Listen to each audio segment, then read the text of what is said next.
Hey guys, Ash here coming at you today in Raid Shadow Legends. I am not alone. I am thrilled to be joined by Fastidious.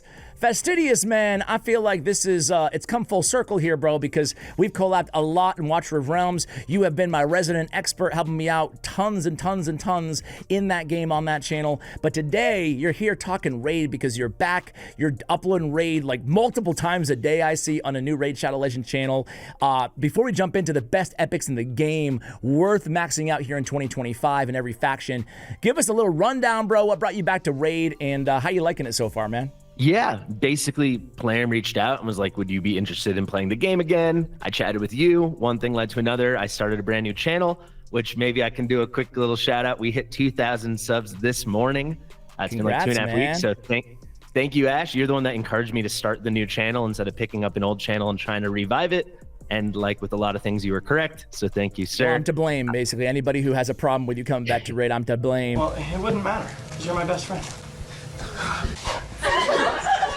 Because I love you too, man. Come on. But I'm, for one, super thrilled about it. So all my viewers should check out Fastidious. I'll have your channel link. And we're going to do a little collab, probably a legendary version of this video. And, dude, I am known for not being fastidious here and just rambling on and on and on and on. We're going to try to do this efficiently today. Go through just, you know, point blank, who's the best epics here? It's 2025. It's like 6 years into the game. I know that you played Raid back in the day, and then you took a long break, and then you came back. Was it daunting? Was it overwhelming to come back with all the new champions, all the new stuff?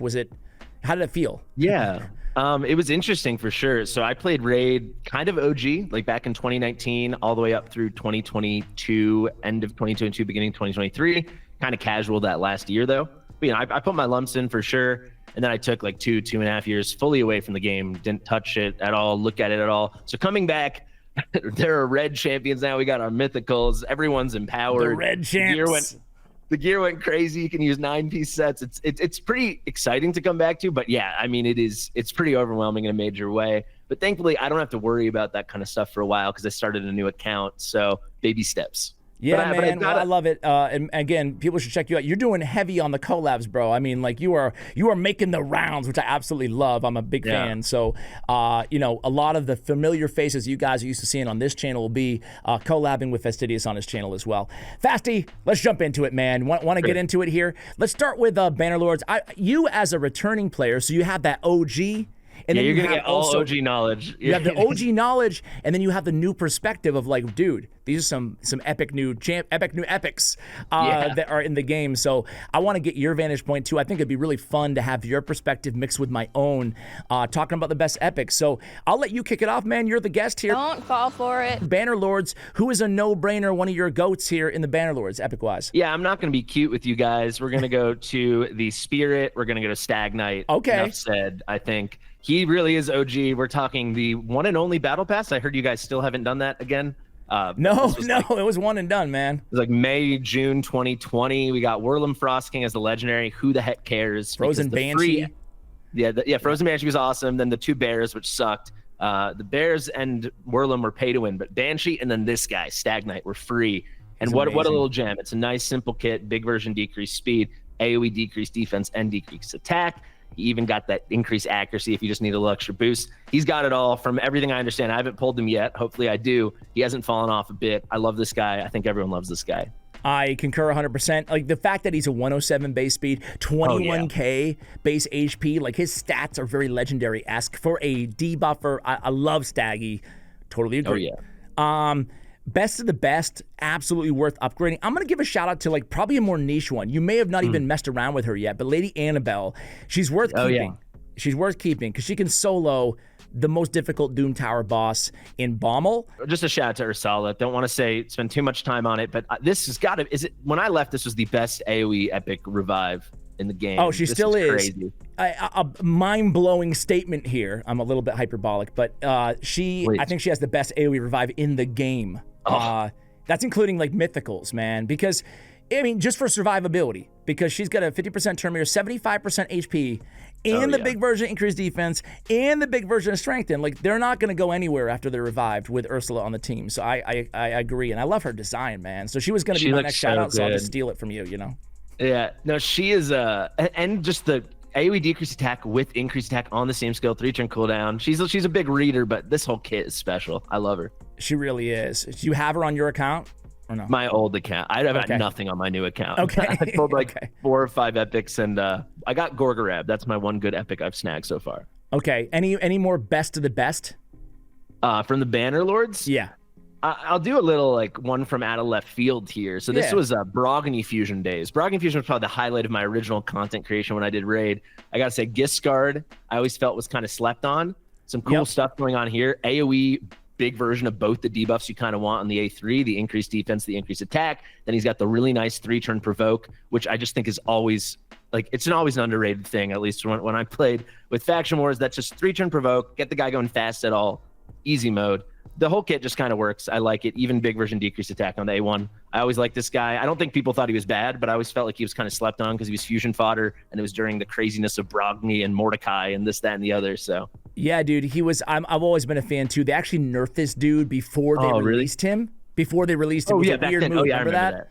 So I feel like a lot of people nerfed, get turned off by it, but you know, I think he's an amazing champion, especially until you get Mithrala for the increased defense, increased attack, same ability on the field of strength. So it's a good call out. My shout out will be Archmage Helmet, man. Like, he's the first guy you can get from Doom Tower. Secret rooms, and he's really solid. Like, great base stats. He's got the stun. He's got the buffs on the A3. He's a great seer activator. I just really love Archmage. I still think he holds up very well here, even being a few years old in the game. Yeah, heck of a kit. It's cool to hear that he's a few years old because he's still kind of fresh in my mind. So right? That's a nice he's still. yeah. I feel the same way. Anybody who's not an old school, I feel like they're fresh too. I'll give a quick shout out to Ulfrig too. He's like a champion that nobody talks about, but I actually really love that dude. But anyway, we're here rapid fire. Let's go to High Elves. Who you got? Yeah, High Elves. There's a lot of gems here. Let's give a shout out to my boy Thanassel. I really like him. I always liked him. This is as OG as it's going to get. Just look at the render on this guy. This is an OG pick, bro. This is an OG pick. This is some 2018 stuff. Vintage. So adorable. Here. But he's got the cheeky sleep, which seems lame, but this guy is going to probably end up getting fully booked unless you get lucky.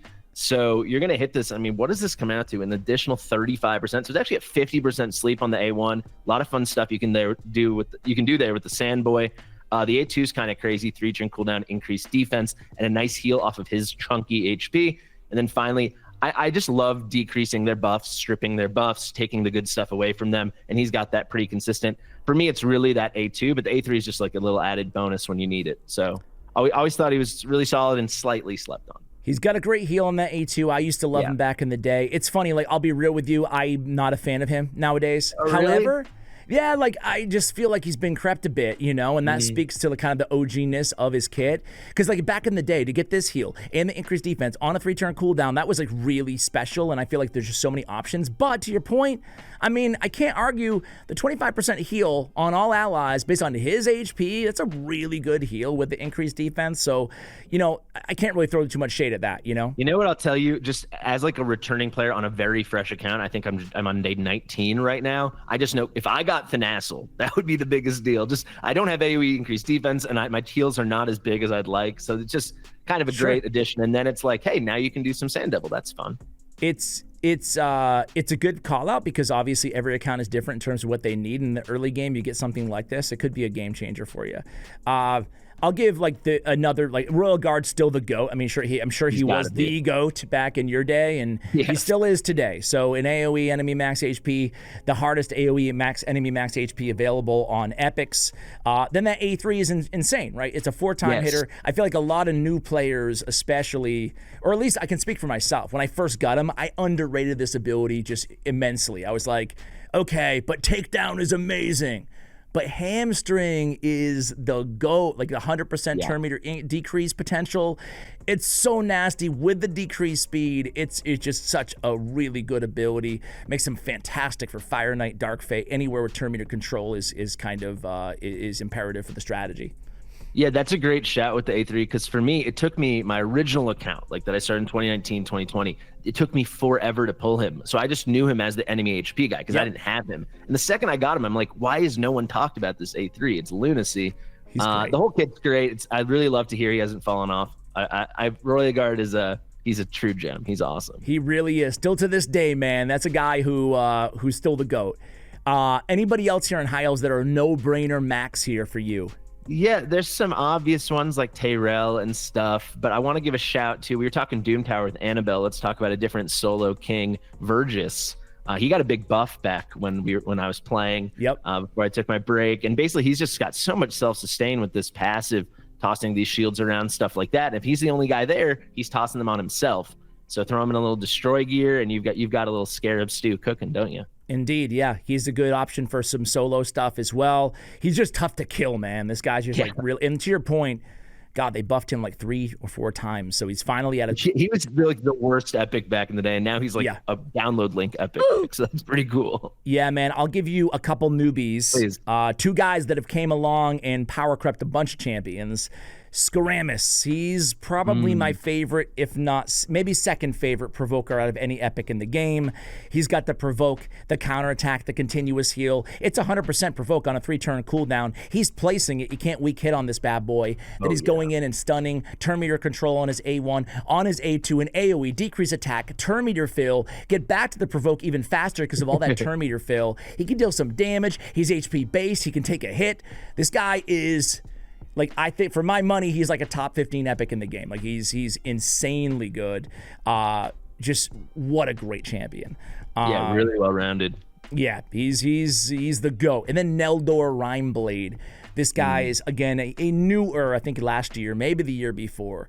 He's amazing, especially for Fire Knight Hard. You need that freeze for the turn meter. So he's got the freeze on the A1. He's got a quad freaking hitter on the A2.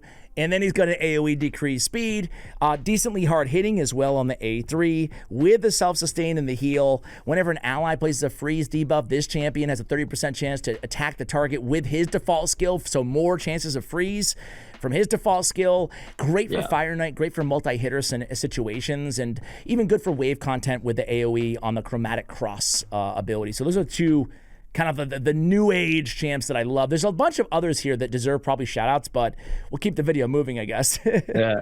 Cool with Neldor, though. I love that still with some champions, they like tell you in such a straightforward manner from the kit what they want you to do with them. It's like, hey, he does a triple hit, a quadruple hit, even his AoE is a double hit. And also, if you put out freeze, what you need to do, he'll do another triple hit. So they're like, I wonder where you should use him. Exactly. Yeah, it's very, very obvious there, but he's just one of the GOATs. Again, Fire Knight, but even against bosses in general. Okay. Quick shots on my end. No, I think that's all the no-brainers for me, actually. I could get cute here and be like, yeah, I kind of like Ethan the Golden, but I think it's very dependent on what you got going on. Sacred Order time. Oh my god, dude, this is probably the most stacked faction for epics in the game. Here you go. Go ahead. Who's your favorite? If you had to draft one, start your account with one epic, who would you go with here?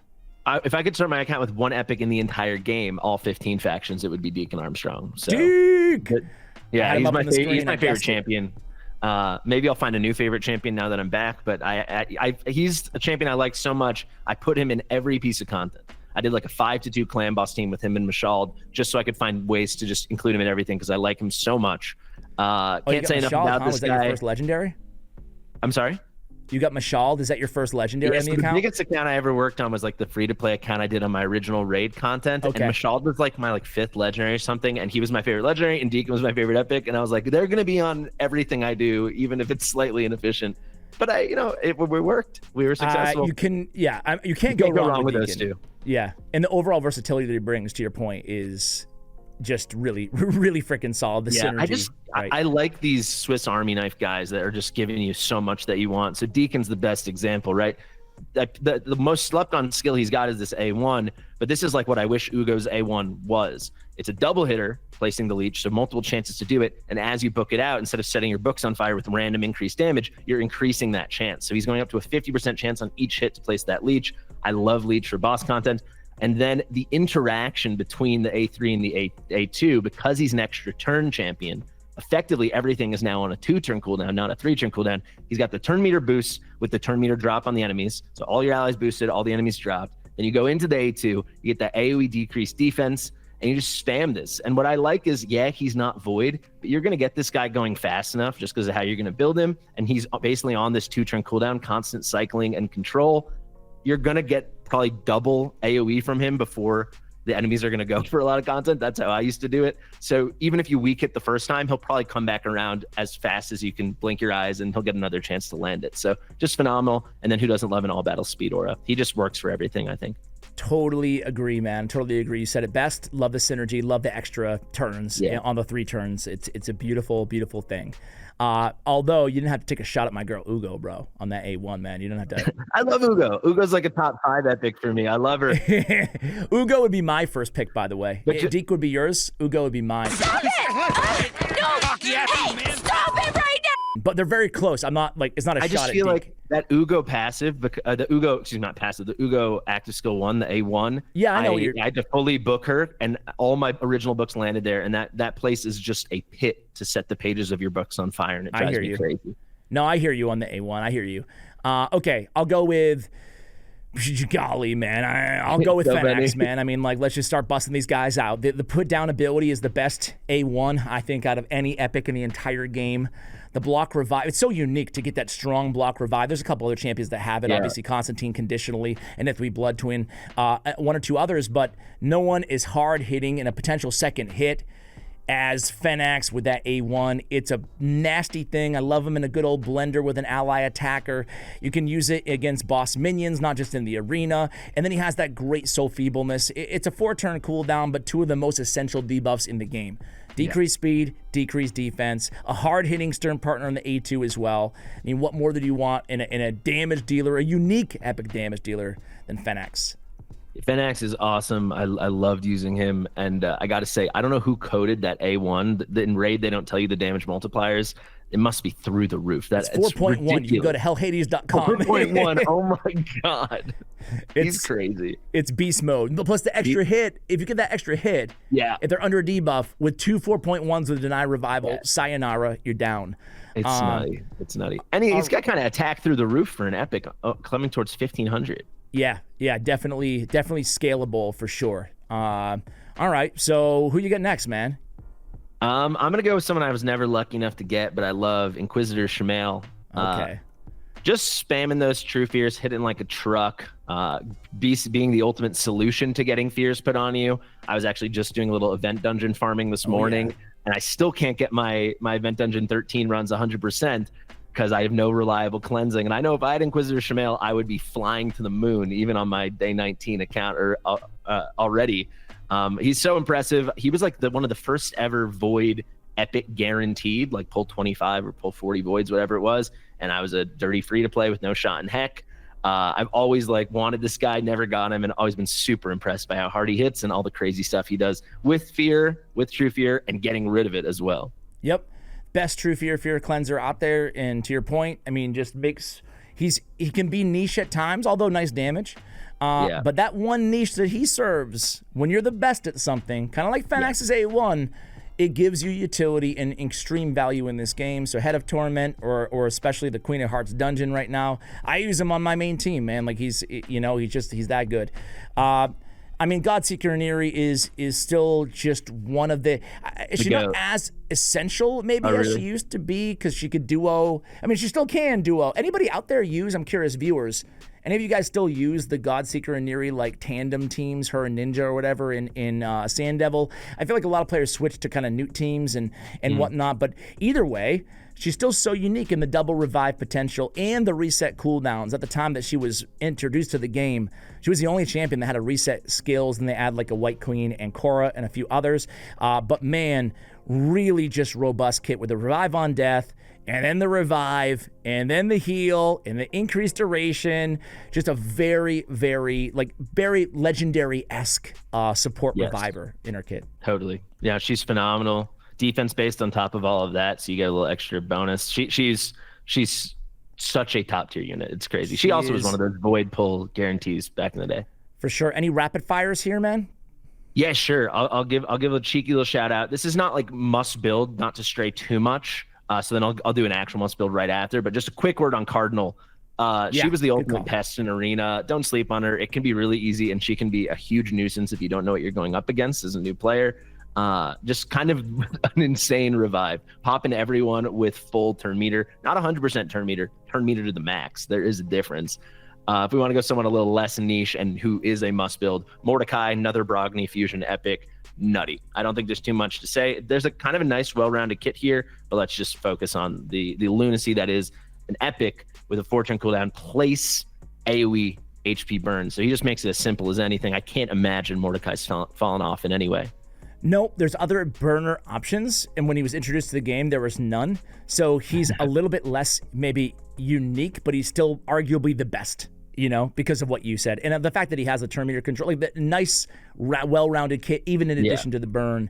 So I would say Mordecai for most players is going to be a keep your hands on him and invest.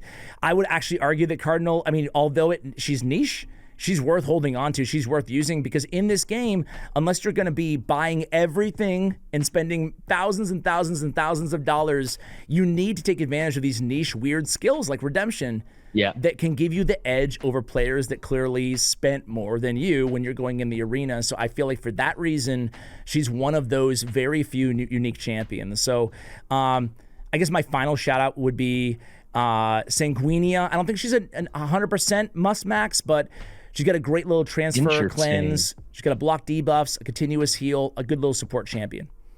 Nice. Sanguina's not someone who I'd ever played with, so that's a cool shout. She was in the lady game, in though. red. She's pretty cool looking too. Yeah.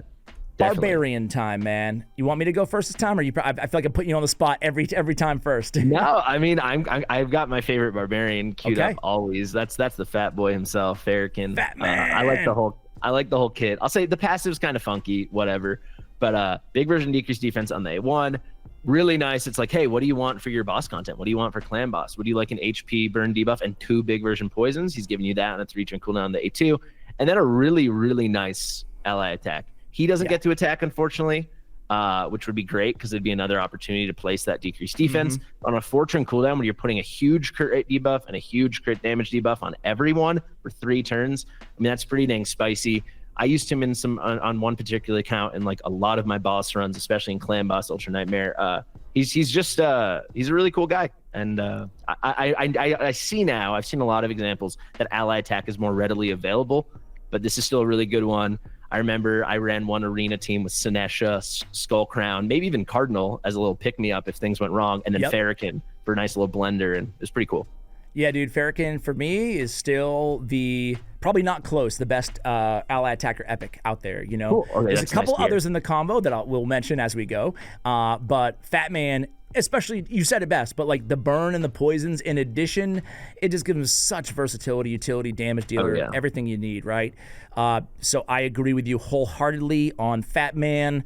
I'm going to go with a champion that I'm curious if you invested in, this High Katoon.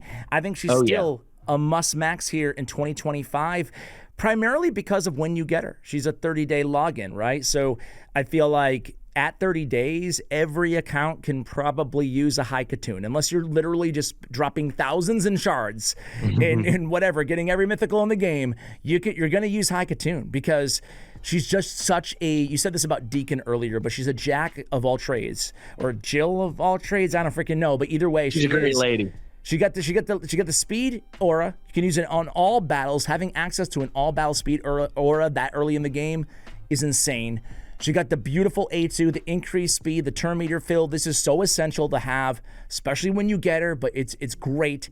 And then the decreased turn meter. She's such a manipulator, such a good control champion, such a good speed champion. With the decreased speed on the A1, it's all about control. And I feel like a lot of new players, especially to the genre, they just underestimate how powerful turn meter and speed, decrease and increase is all in one kit. So High Katoon for me is a must max here, still 6 years later.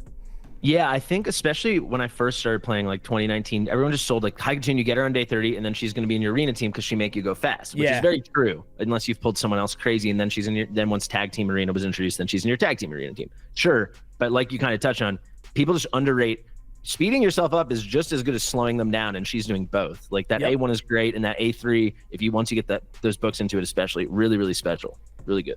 Okay, any others here in the barbs? Yeah, I'll give. I don't know. Must build might be a departure, but I've been pretty impressed by Jamarsa, especially since she's like free.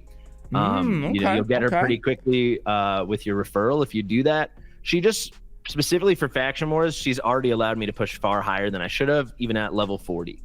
So I feel like a lot of times, like a general sentiment I give players, especially in other games, is like people underrate things that are free and given to you.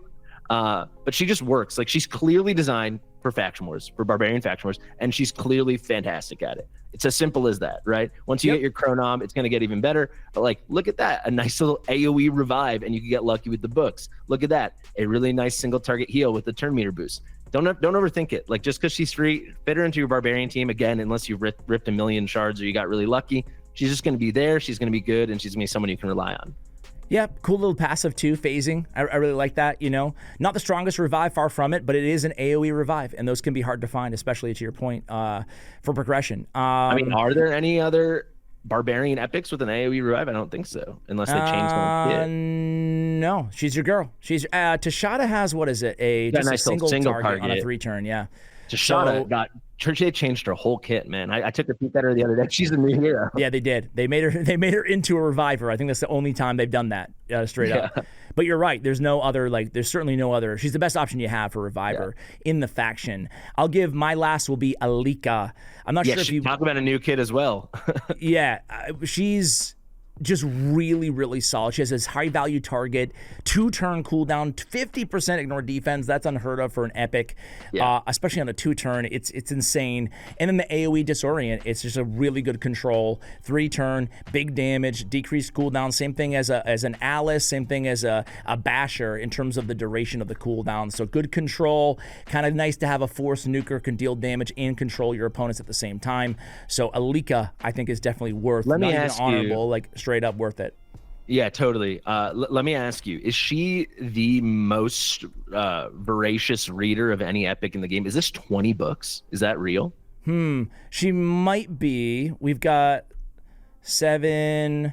It's 20, I think. Yeah, she's pretty book intensive, but I think if this is what you need, I think she's worth it, you know?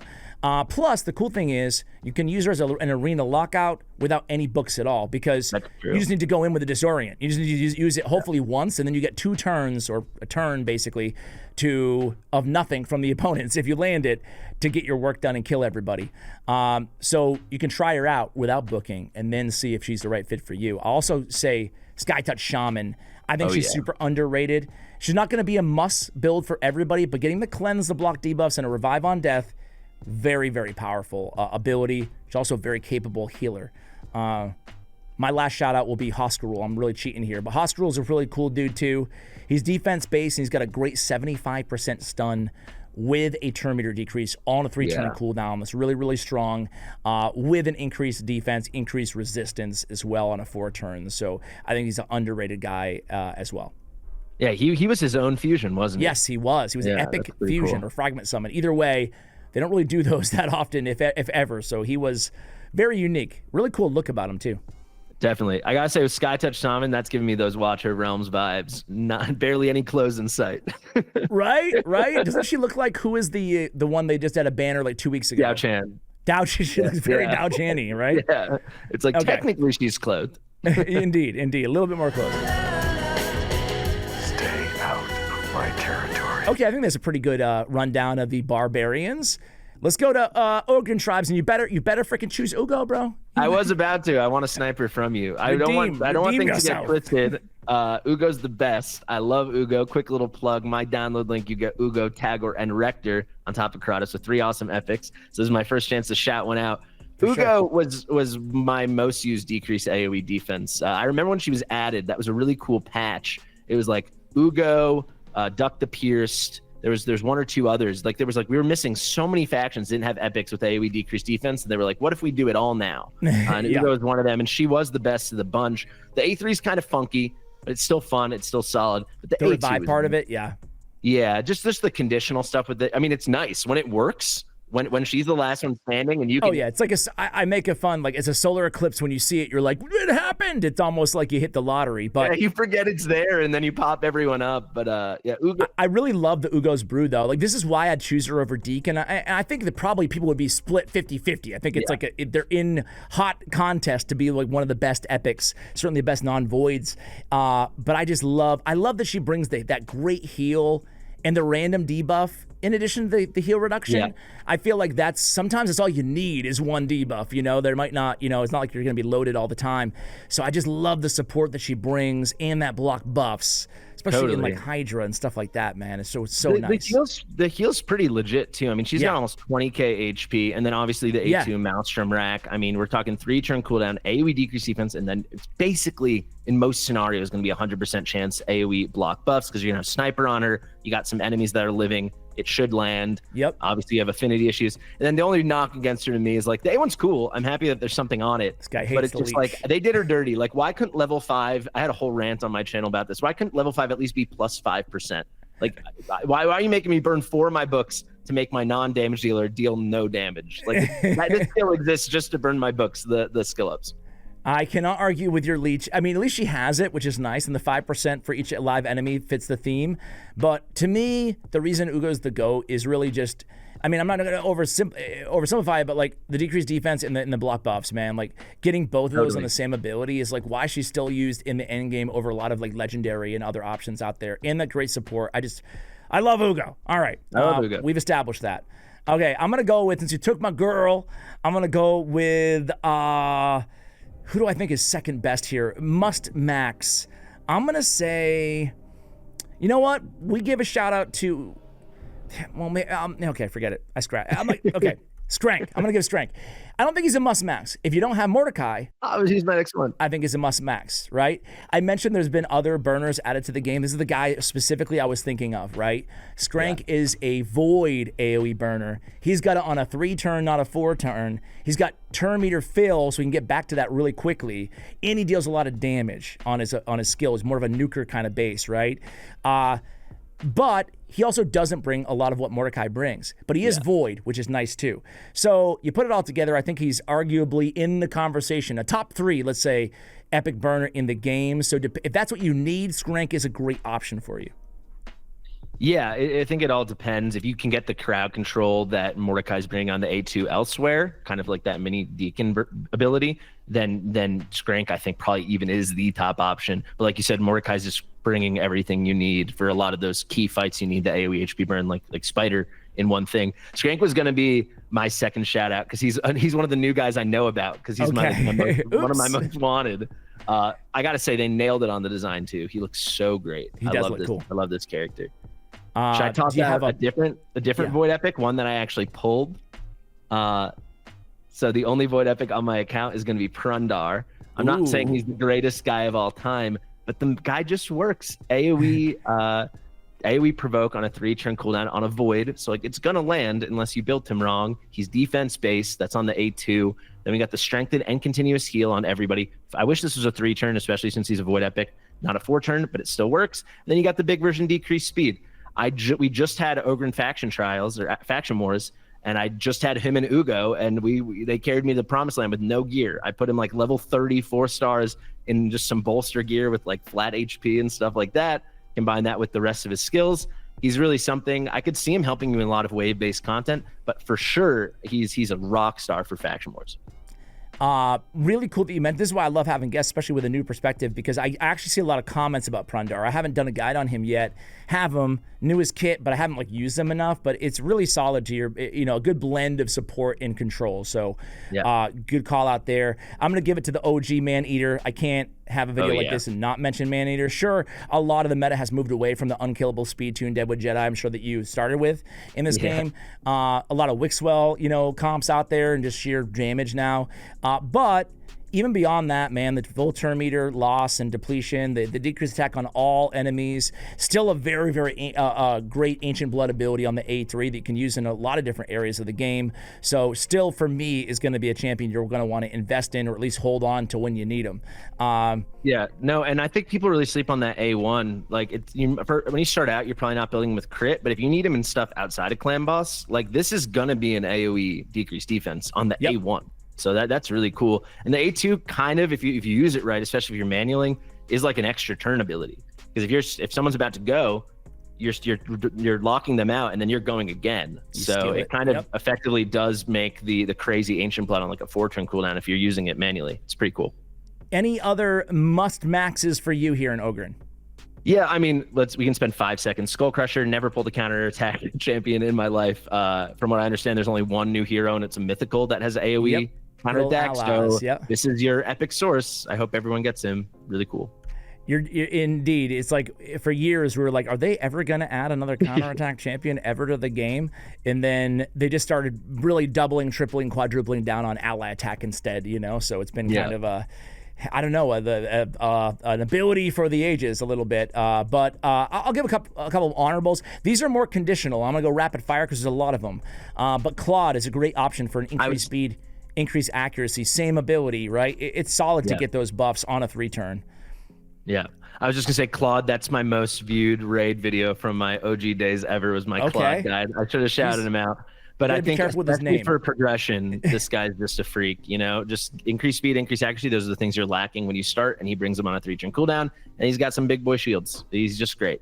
Siege Hulk, massive damage from this dude. He's squishy glass cannon, but big damage dealer. He's a big boy. He's really fun to mess around with. I don't think he's a must max necessarily, but he's really cool. Lorne the Cutter, one of my faves, man. No one talks about this dude. AoE leech. Don't know him. What's that? I don't know him.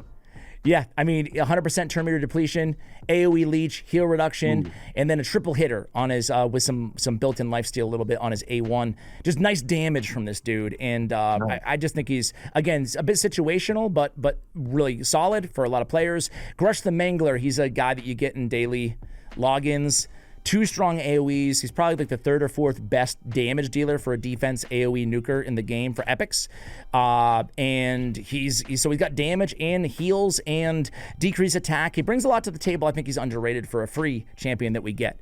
All right, Lizardmen. Here we go. There's only a few. Who you got? Yeah, my OG favorite, Aox. I love Aox so much. Aox, tons of going on in this kit, so I'll try to do it really fast. But we've got the nice little big poisons, which go up to a 30% chance per hit on a double hit on the A1. Then we got a pretty solid heal, scaling off of the debuffs on the target. But then this A3, AoE decreased attack with the other chance to get the decreased crit rate. This really works. It already starts to begin with at a 4-turn cooldown, which is great. If you can get it down to the 3, it's awesome. And then this passive. This passive is what I think takes him over the top and does make him, I think, a must build for a lot of accounts, or at like a must start using. Increasing the duration of 2 random debuffs on the attacker by 1 turn when attacked, once per hit, so like once per attack that they do. It just works, right? So they do the attack. If it's a clan boss and they're doing the double AoE slammer, that's 2 hits. That's how they're counting it. So it's like each instance of them doing the attack. This is a great way to be a debuff extender in this game and have it as on an epic, because it's really hard to get otherwise. And it as someone that had him very early on, like the count I played the longest, you'd be surprised how well he scales in the game and how much he's going to help you beginning, middle, end.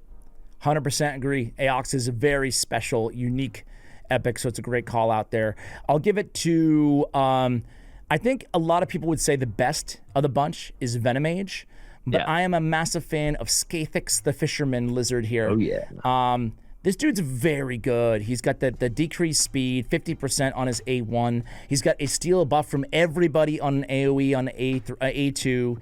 And then he's got a cleanse with a block debuffs and a shield. It's a 4-turn cooldown, but I love that the block debuffs is a 2-turn duration.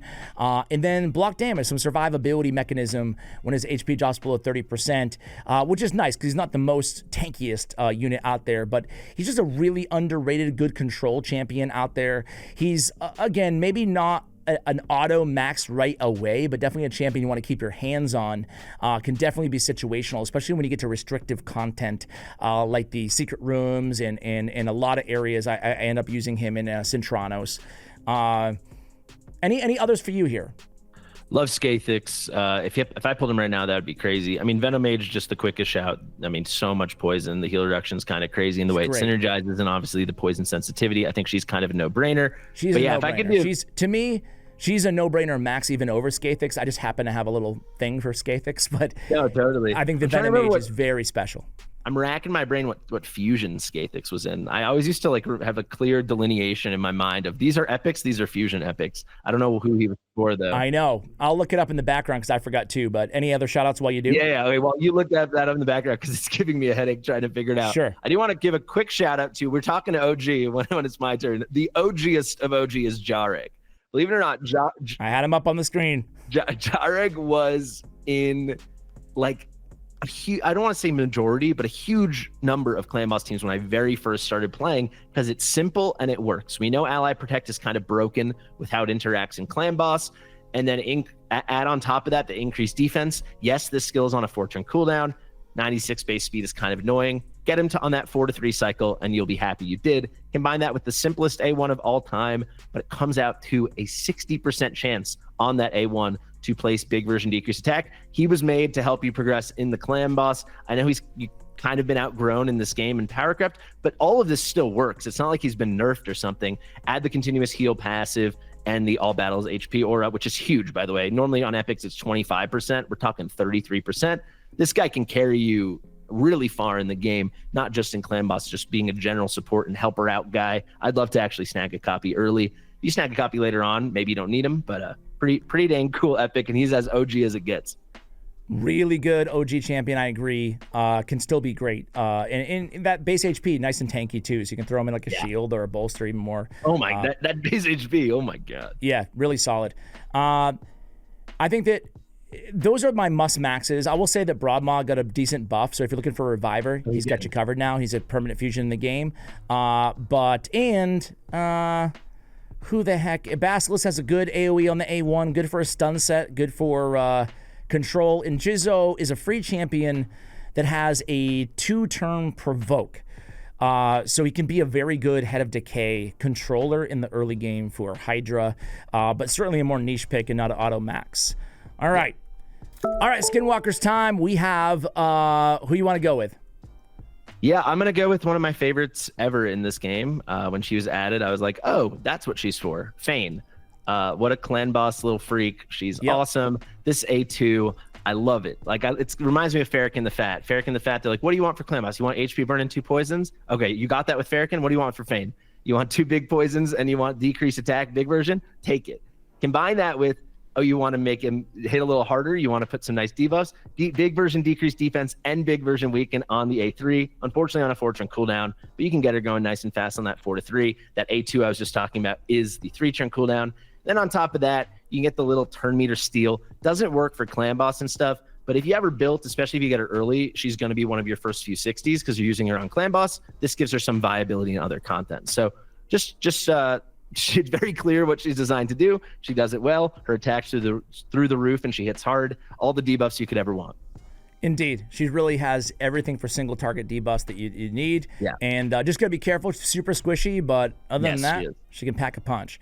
I'm going to go with... I said there was 3 burners I think are top tier out of any epic in the game, and one of the most underrated and I think maybe one of the best, just situational, is Frenzy the Cackler. She is one of my favorite champs, man. She's like so good. She's defense based. She's super tanky. She's got an AoE provoke, 4-turn cooldown, 100% land rate. She brings her own increased defense, ergo more damage. She's got a strong AoE attack. And then she got a triple hitter with the burn. Not obviously great for AoE burn, but great for single target or boss burns. And then my favorite part, it all comes together. You got a provoker, you got a burner, and you got an instant activator on burns, all in an epic champion on that A1 ability. She has escalating defense as well on her passive. A defense in dungeons by 30%. She's tanky, damage dealer. I really, really love Frenzy. I think she's a super underrated Void epic out there. Yeah, a lot of these newer ones, especially Voids, I haven't looked at. It's the first time I'm seeing this kit. She looks awesome, and based on that kit, she sounds awesome. Yeah, so she looks like cool. I'm just looking at her in the background. Like, her aesthetics are this jackal hyena aesthetic, and she's got the special background. Like, I wish they did that for more characters. Yeah. Let me go now to another new one. I want to give a shout out to YST. He's the one who first mentioned this guy to me on a video we did on his channel. Bauf, the spirit skunk. Sure. I would love to get this guy. I got to tell you, some of these epics, I want to get all the ones we're talking about, but some of them, it's like, wow, I really hope I get them soon, because yes, they'll be good later on, but they'd be so helpful right now. And I think Bauf, the Rancid, is the perfect example of that. HP base, and then he has a nice, unique mix of like buffs and skills and debuffs. Yeah. Increase accuracy, which I think is most helpful, early on when your gear sucks, which trust me, mine does. 3-turn cooldown, you can get lucky with the books. Combine that with basically a full cleanse. Obviously, there's some content where they just shower you with debuffs, but 2 random debuffs is probably going to be what's on you. up to 2 debuffs. So it's especially early on, that's a phenomenal cleanse, and then a nice little heal. Unfortunately, it's on the allies' HP, not on his. But then this A2, another AoE, 3 turn cooldown when you book it out. You're getting that decreased accuracy, but on top of that, the key thing, that last line, increasing the duration of ally buffs. Buff extension is hard to come by. Then we got a little double hitter with some heal reduction on the A1. There's just a lot of stuff going on here, and a lot of stuff you need, especially like early mid game. So, and he's a skunk, so that's fun. He does look cool. I agree wholeheartedly with everything you said. He can be like decent in Chimera Trials as well, with the increased accuracy, the decreased accuracy. I love buff extension everywhere in the game, so really cool. Cool passive too, like a 50% damage mitigation from poisons. Like really solid, kind of niche, but really solid too. I totally agree. He's a really underrated guy. There's just a lot going on here. He does. I'll go with Akemptum. Were you playing when Akemptum was introduced to the game? Or? It was towards the very end. So it was when I was like that last year when I played pretty casually. I remember they did a guaranteed on this guy, but I don't remember one thing about this kit. He's Mighty Mouse over here, rat, whatever. Man, he's all about triple hitters. He's got 2 abilities. He's an AoE triple hitter and an A1 triple hitter. He's basically the best hex applier and extender in the game. And something crazy about him with this passive, where it's 100% chance of inflicting damage from 1 poison debuff to the enemies under hex whenever their allies receive damage from poisons. That plus all the triple dam hitters with Giant Slayer and whatever, he becomes the best hexer and just this damage dealing machine in PvE. Really one of the more unique and special and just overall great void epics out there in the game. So I think he's worth holding on to and investing in. Yeah, I gotta tell you, so he's like one of these Sphinx cats, it looks like, right? Sure. Yeah, okay. That what he is? I always thought he was a rat, but sure. Maybe I'm wrong. My sister has now one that you of those. say Shout out to Nala, the naked cat my sister has. But no, I don't know if they buffed him or just it's because they buffed Hex, but Hex has completely changed since I stopped playing. I see how OP it is now. Before it was basically did just nothing like back in the day. Yeah. It was just like a mark, and it would be like, so on some people it's like, if this is under Hex, then unique thing that champion does. But yeah, knowing what Hex does now, this is a crazy guy. Wow. Indeed. Very, very, very good. Speed in all battles, too, on the aura. Anybody else here? Yeah, I mean, there's... Skinwalkers is kind of a funky faction, but I will give another huge OG shout-out. I'm not going to call must build, but definitely something you should be excited to pull, and that's going to be Steel Skull. So keeping it as OG as that can go. Steel Skull kind of just has that great clan boss kit, but also really, really, really good in faction wars. So if we go through it super fast, we got the big version poisons. Looks like nothing with the 10%, but especially if you have ally attack or counterattack, this does book up to 35%. Then we've got a full cleanse here on 1 target ally and a big heal. That's on a 3-turn cooldown. And then we've got our big version increased defense. It's kind of the issue we see with these OG is we're not seeing enough 3-turn cooldowns. So just like Jareg, we've got this increased defense on a 4-turn cooldown when you book it out, but it also comes with a really big heal. I wish the HP pool was really a little bit bigger, but again, the kind of champion if you get early on can just be super strong. And then in faction crypts, just phenomenal because it's kind of nearly all you need. This plus some other support with some kind of pickup ability, some kind of revive, and that should carry you to the finish line. Totally agree. I think he's still viable and worth investing in. I agree with you to this day because especially like Soul Cross, like some of the more challenging Centranos floors, like he ends up being your best option for support. So I feel like even in the end game, I love that he's still super fast at 111 speed too. Yeah. So that did age well. Why is this like pig monster boy 111? I know, right? Sometimes it makes no sense, but hey, I'll take it. Yeah. My last guy that I would give a shout out to is Taurus. He's the best AoE poisoner out of any epic out there in the game. So if you're looking for poison combustion, or you're looking for a dragon poisoner, or a little mini Calvalax or something like that, you got an option here in Taurus. Getting 4 poisons on all enemies there's nothing like it on an AoE for an epic. So I think that if you're looking for an AoE poisoner, Taurus is your guy. Yeah, what a unique kit with that like almost self-kill, unkillable buff place with Indeed. All those. It's very unique. It's very unique. It is definitely a mitigating factor. However, he has unkillable for 2 turns. So you get some time to heal him back up and whatnot as well. He also brings the big version of Weaken, which is nice against bosses, and he has a heal on his A1 to help heal himself back up. So, you know, but I agree. You got to be aware of that. Any others here? Are you good? I'm not the biggest Skinwalker guy, to be honest. Okay. There's some here like Horfreeze will be nice for faction wars. Basher's always fun for certain things, but this is no sacred order. Let's say that. No, I feel like I was gonna give a shot to Horfreeze too. The increased attack, increased crit rate, and the revive is solid. Stun on the A1. Basher too, if you're looking for a lockout, similar to Alika. You know, he's got you covered on that cause, or excuse me, the stinging blast ability, the A2. So I think that, you know, as a lockout option, you could do certainly a lot worse. Totally. All right, let's go to Orcs. All right, so Orcs, man, they're a little bit more of a flavorful faction, I would say here, dude. I'll go. You want to actually? You go first. I'm curious who you have here. I feel like you're eager to go first with the Orcs. You can go first. Okay. Well, you know what? I'm gonna shout out your link then for you because my man Tagore, I am the king of the captain, the leader, the president of the Tagore fan club, man. I am declaring war. I love this dude. I like him better than an Ursula, you know, not to compare. His revive isn't as strong, but the increased speed, the heal, based on his HP, the decent damage that he can put out, which is obscene, the increased defense on his A1 big version, whoever needs it the most, the damage mitigation, which is so rare for an epic to have, and the revive that can work even without the revive, just as a shield if you need it. I love this guy, man. I really, really do. He's my favorite epic reviver. I'm not saying like the best epic revive, but my favorite epic reviver. What do you think of your guy? Yeah, so when I got my link, like when we put that all out, so I knew Rector Drath, I knew Ugo, and I remembered Corrado. I did not know who Tagore was. He was added since I last came, so I was like, oh, I mean, even if he's bad, the link's already great. Yep. And he's maybe the MVP of the whole dang thing. Dude. I just finished booking him yesterday, actually.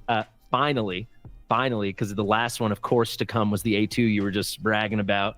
But wow, it's crazy. Congrats, man. Yeah. It's funny because it's, you know, I've done started a lot of new accounts, a lot of little challenges I've done for myself. And it's always like the hunt for apothecary. And Tagore is like apothecary who? Kind of crazy to start with him.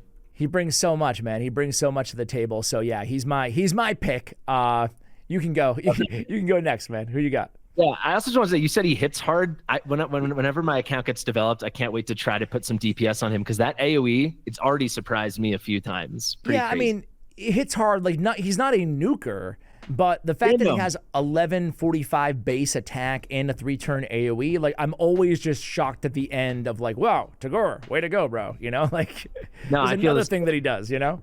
Yeah, I've noticed that as well. Here, I think I'm gonna have to start with my boy Duck. Okay, you mentioned him earlier. I thought you were gonna go there. Yeah. Yeah, he was on that same patch. I always just thought he was the coolest looking epic in the game. I really like this aesthetic, these kind of like gray muted tones. Yep. But intentionally gray and muted, not like some other characters in this game.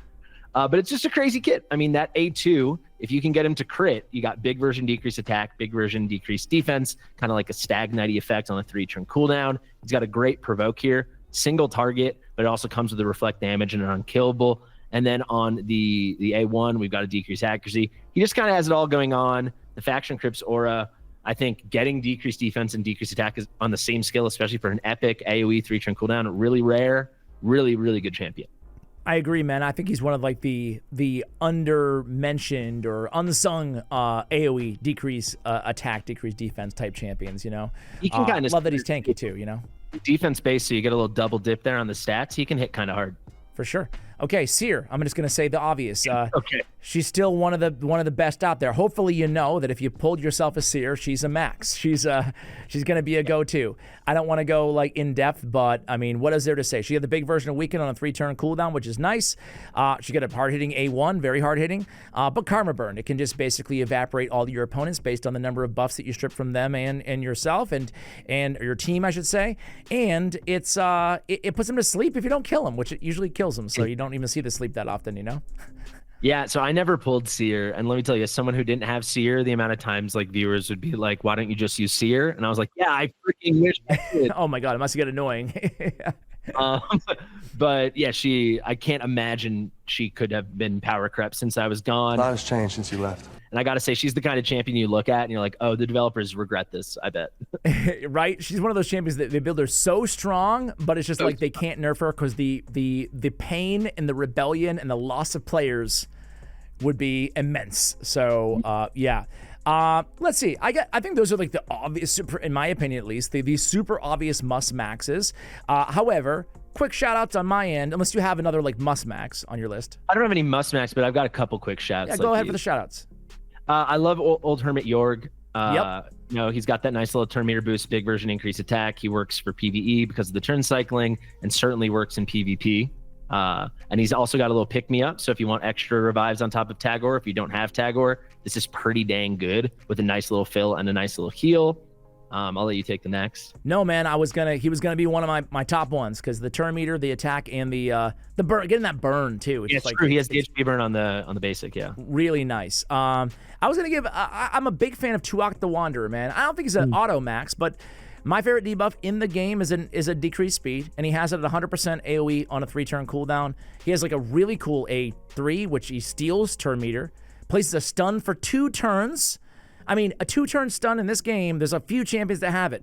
He's one of them. I think that like he's a really interesting, and I think again, a great option for wave control, damage, decreased speed. He brings a lot to the table, and no one really gives him a lot of love. He's a cool guy too, because that passive allows you to get away with like a little more of a glass cannon-y build. Very nice choice. If I could shout out one more, a true OG, we got to go to Zargala. I never knew how to say it. Obviously, there's infinite more options than there used to be when it comes to an epic with AoE decreased defense, but she still slaps. She's crazy. She does. Yeah. I use her a lot in Centrano. Still, like, actually use a lot more than I ever did, honestly. Oh, cool. That devastate, just getting the instant activation is so strong too. Yeah, I mean, like, listen, like we can go on forever. A lot of situational, like, solid champions here. Orcs are like pretty solid. Sandlash Survivor can give some utility as well. And here's the last one I had. Yeah, Vrask can give a little bit of healing. So, or actually a lot of bit of healing, frankly, but kind of one-dimensional. But if you like heals, he's got you covered. But let's move on to Demonspawn, because I said this wasn't going to be a long video, and now we're like an hour in or whatever. So Demonspawn time. You go first, man. Yeah, I think a great place to start is Magnar. Yes. So Always he was a good place to start. He was introduced like halfway through my playing, and I think he was the first true HP-based DPS for an epic we ever had. I don't know, maybe there's someone else I'm not thinking, but for the level of DPS and the funkiness that was his kit, essentially, I think they kind of miscoded him because they didn't think people would be intentionally not placing the HP burn on the A2 to ensure that it would hit again.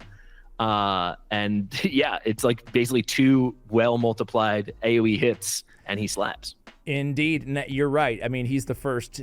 He's still the like quintessential HP nuker, which is nice. Survivability, a heck of a lot of damage. The debuff spread, which is pretty cool, conditional, but pretty cool as well. So, but yeah, man, it's all about the damage when you talked about Magnar. So, totally agree. He's just one of the funnest champions to use, man. Like, just clears waves with the legendaries, with the legendary nukers, you know.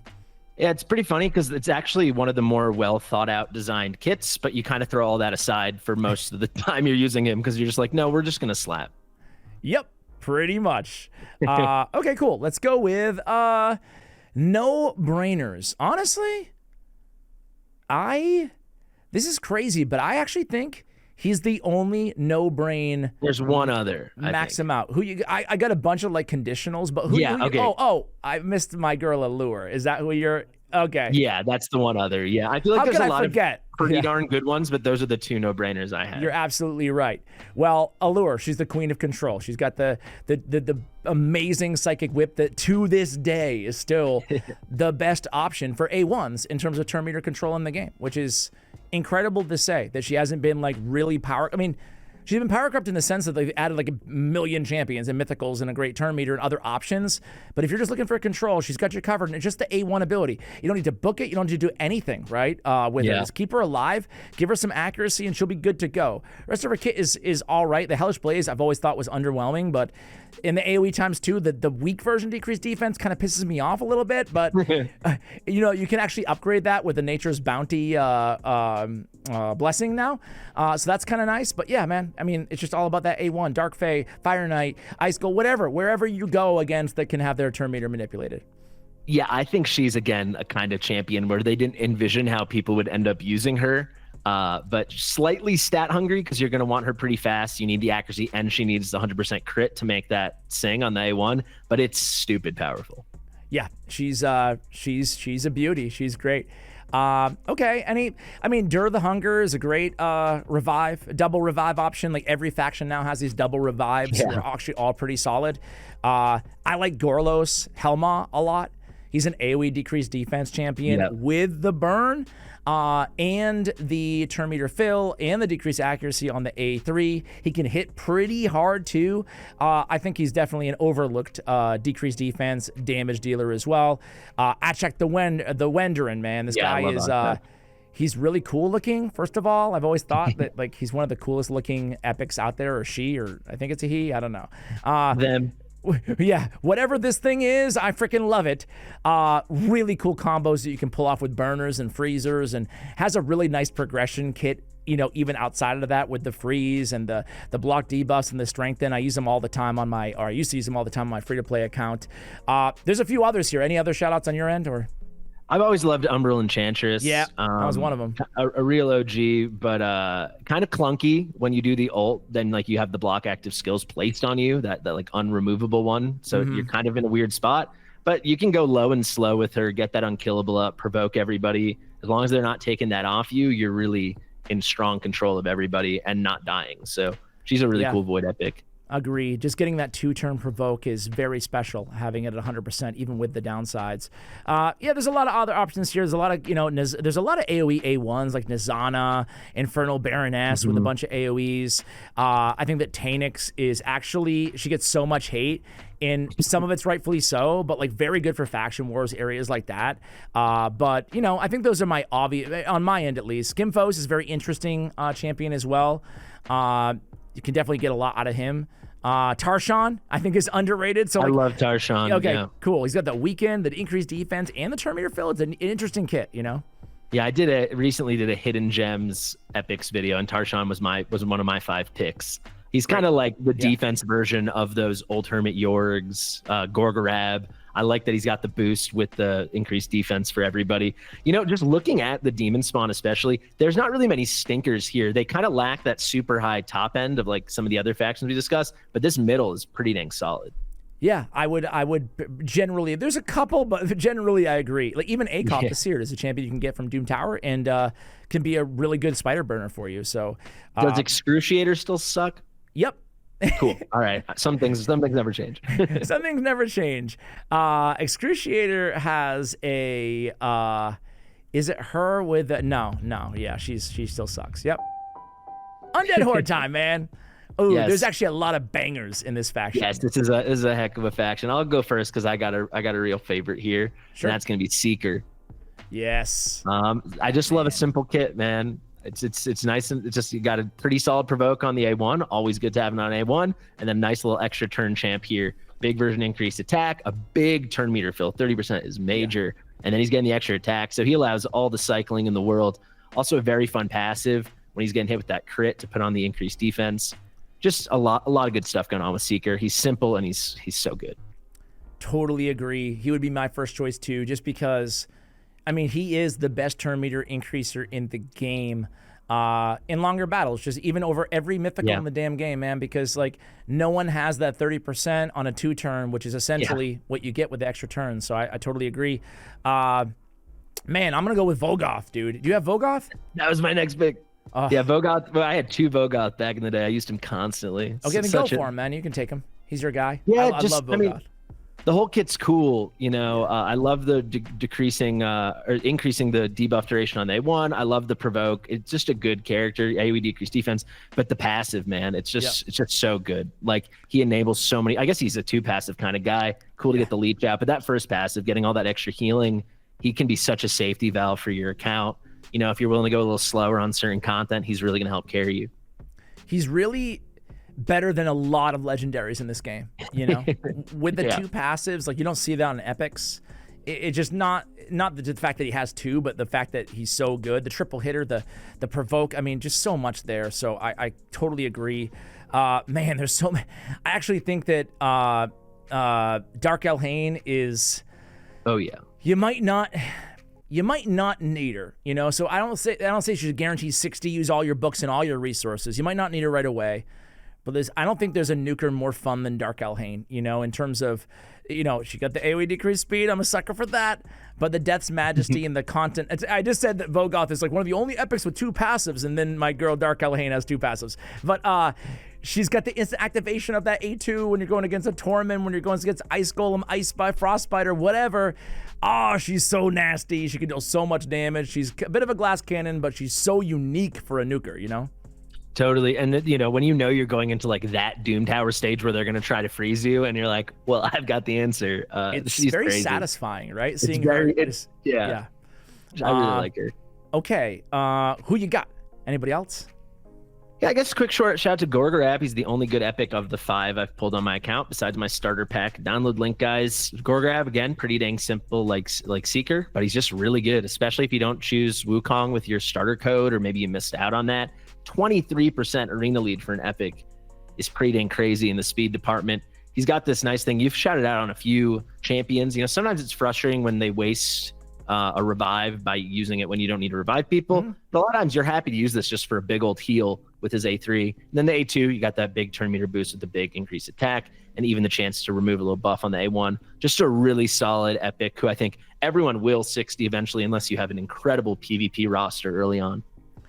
Yeah, definitely he's definitely an old school. And speaking of old school, Mausoleum Mage, man. I love the Mausoleum Mage. The twin. He's so good. I think he's a must max. He's got the decreased speed on the A1. He's got the increased crit rate, sure. The increased defense, heck yeah. The block debuffs, all in the same ability, very nice. Seer activator, but very nice even without seer activation.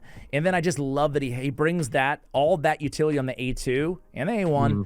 And then he's got the cleanse and the heal and the turn meter fill on the A3. It's a lot for one champion, especially an epic to have. So he's still one of my favorite epic cleansers out there in the game. Yeah, absolutely. He's got that 104 base speed too. So if you can get him going pretty fast, like a little 4-3 with the rest of your roster, those cleanses are going to be really steady. Absolutely. Love that dude. Always helping you out on all of his abilities. I guess my last... Oh, Husk. I'd be remiss if I did not give Husk some love with the Despair. Yeah. The second hardest hitting enemy max HP ability out there for AoEs on epics next to Royal Guard. And he brings the stun too. Very good for wave control. Very good. He has a provoke on the A1. Good backup provoker for Decay. Backup provoker for Magma Dragon. Just a really robust and HP based. So you can use him in HP only content. Yeah. He's tankier obviously than you know a Royal Guard type champion. So Husk very good. Good in Hydra as well. I also like that Husk is forced to Royal Guard's magic. So if you need like that exact alternative, he can slide in. Absolutely, yeah. I got one more. Okay, who you got? That'd just be Anax. Okay, good call out. I like Anax. Hitting really hard, getting a lot of nice debuffs. We got the big version decreased defense on the A1. We got that decreased accuracy, fine. But then the big poison, great. And then a big weaken as well on the A3, which goes down to a 3-turn cooldown. So a lot of good stuff. He can hit hard and he can get a lot of debuffs for you. Absolutely. He's a beast in Chimera because of trials. You know, he's hitting so many and damage, so it's very nice.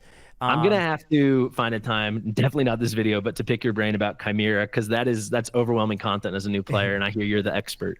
Well, I don't know if I'm the expert, but I definitely...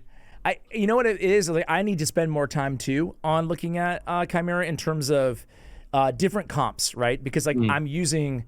I guess one of the best comps out there, but I'm getting a little bit lazy, especially as a creator, where I'm like falling into my zone and like mastering my team and min-maxing it, but I need to like actually look out there. I think that Bronco, Nub Raids, just to get some shout outs out there, have a lot of really good, compelling Chimera content. Catalan Counselor, man, is my last dude. Oh, yeah.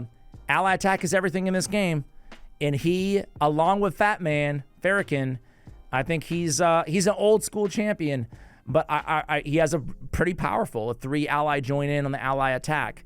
He's more of a niche pick, though. I wouldn't go out there and auto max him or anything like that. But if you're looking for an ally attacker, if you don't have a Mikage or a Farrakhan the Fat or a Cardiel or whoever, then he's a good option to consider. Yeah, absolutely. Right. I think we did a pretty good job here in Undead Horde. Let's move to Dark Elves. Gonna start with my most wanted champion of all time, who I never got, Madame Ceres. Okay, all right. Yeah. We can spend an hour talking about the kit, but I'm just going to focus on the A3. That full full strip with the 2 debuffs you want on everyone. She's a void and she's placing them. This is just so crazy. The passive's awesome. The A2's awesome. Even the A1's awesome. But I heard she got briefly power crept. Pinpoint allowed a resurgence. I mean, this is as powerful as an epic can get, in my opinion. Yeah, it's a beautiful thing. You can pinpoint, obviously, like you said. You can feral now as well. So there's ways to mitigate.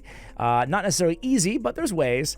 But man, she's great. I can't believe they nerfed. Remember when they nerfed her? They changed the A3 from it was a 3-turn cooldown. Yeah. Like that was It was a little crazy. That was bonkers, and she's still very good even after the nerf. She's a great option. So totally agree with you. She's for me, she's again a must max as well. I'm just gonna go right next door to Sylar. Love Sylar. Another old school out there, but the AoE on the A1, AoE on the A2, and great control on the A3. I love that she's placing the decreased speed. Great turn meter reduction on that A3 as well. To me, maybe not an auto max like 100%, but if you're looking for any control, stun set, control, progression, whatever, she's got you covered, and some nice damage.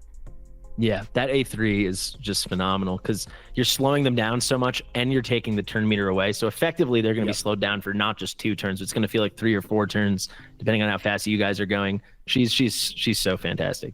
Totally agree. Who else you like here? Yeah, this is definitely an interesting faction. I'll just go for I'm not gonna do that. I'm not gonna do another Void epic, but I was gonna say Lua. Let's go to something that sounds like Lua, someone that looks like Lua. Let's talk about Luria. Okay. I think I don't know if she's a for sure must 60, but definitely someone to always keep your eye on, and I think you'll eventually build. Tons of great debuffs here, and then a really, really nice AoE freeze. And that comes with a block revive on an AoE. So this can be really valuable for a ton of content, progressing through things like Ice Golem, also amazing in the arena if you need it for tag or something. Also coming with those block buffs on the enemies, single target, but I just think she hits pretty hard too. I just think it's a very nicely designed epic champion. I agree. She was, for a long time, she was the best freeze chance you could get from an epic, on that AoE. It took years for her to be dethroned. So still great control and great damage, and I agree. I'm going to go with Dark Kale. He's one of the...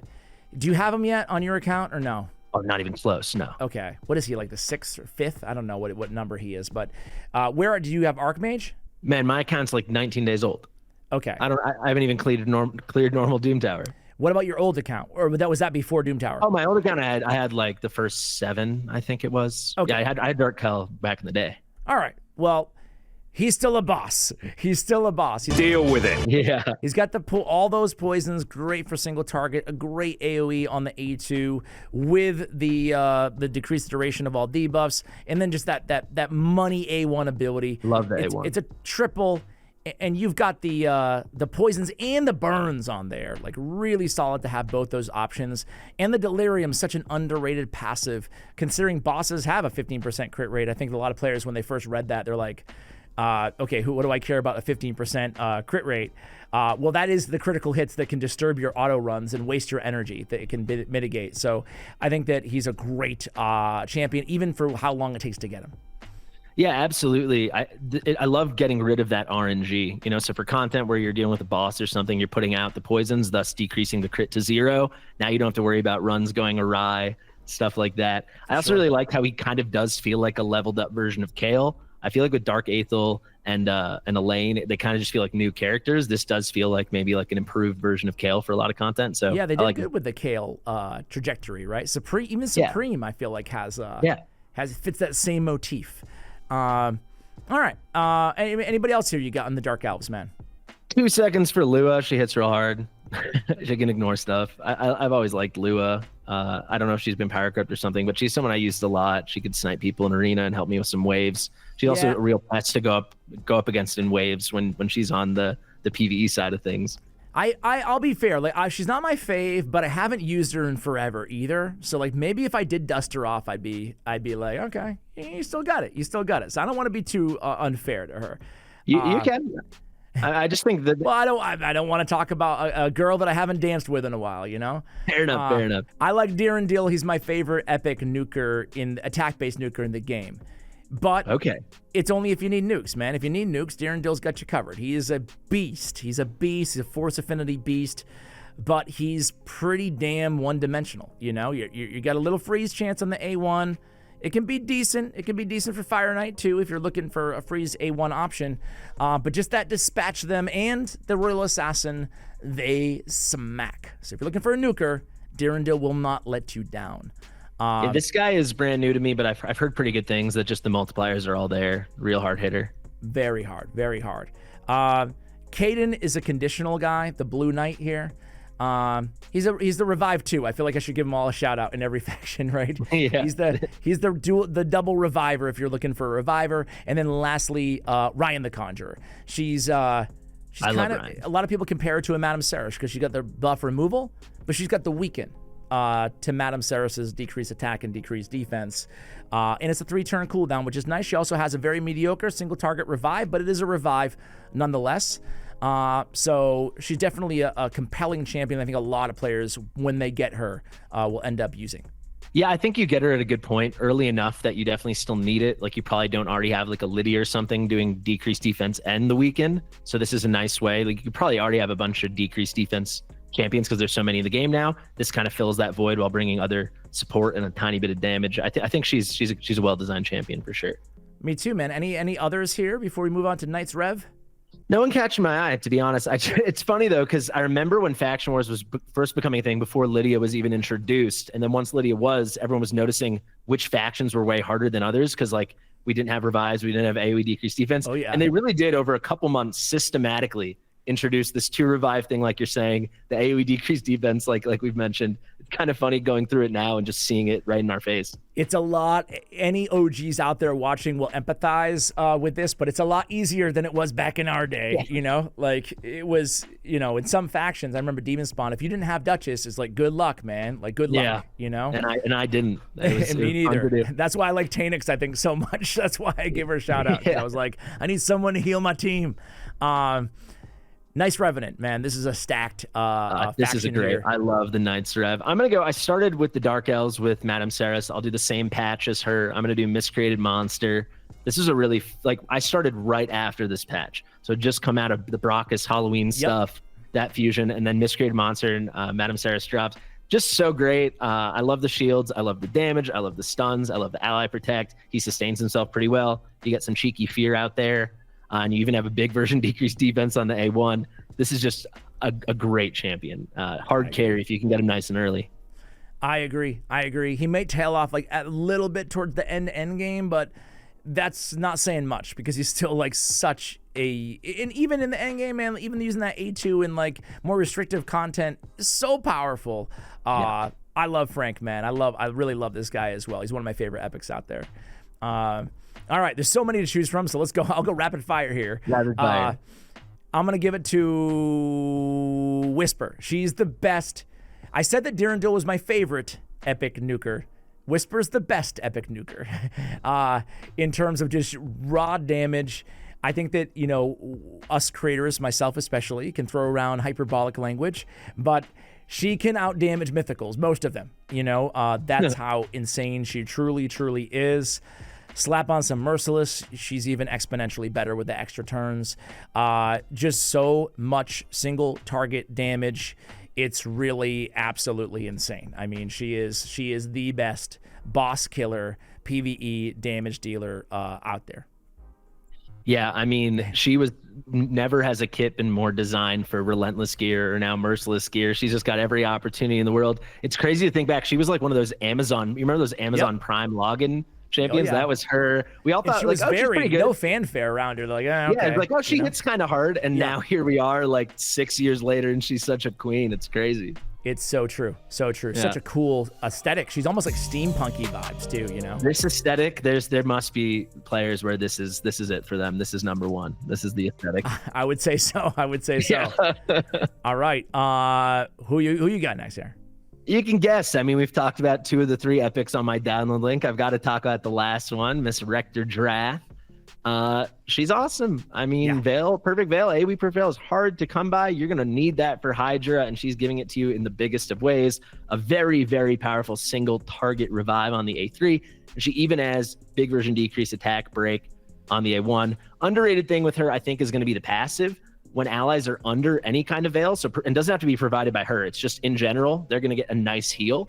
And they're also going to get a big resistance boost. So I found early on, she's helping me a lot by putting out Veils, being my resistance aura in Doom Tower, and allowing me to deal with just impossibly hard stuff for a new account, even in normal Doom Tower, just because I don't have cleansing yet. So one way is to resist it and to cheese it with her. I think she's a really well-designed champion, just a really strong support. Indeed, 100% agree. Great healer, great perfect Veil. I mean, there's still only like, I don't know, 7 champions in the game with an AoE perfect Veil, you know, and they're all 4. How many epics? Like, I can't even think of any. I think she's the only one with a 4-turn AoE, you know? Yeah, amazing. 109 base speed, she's just incredible.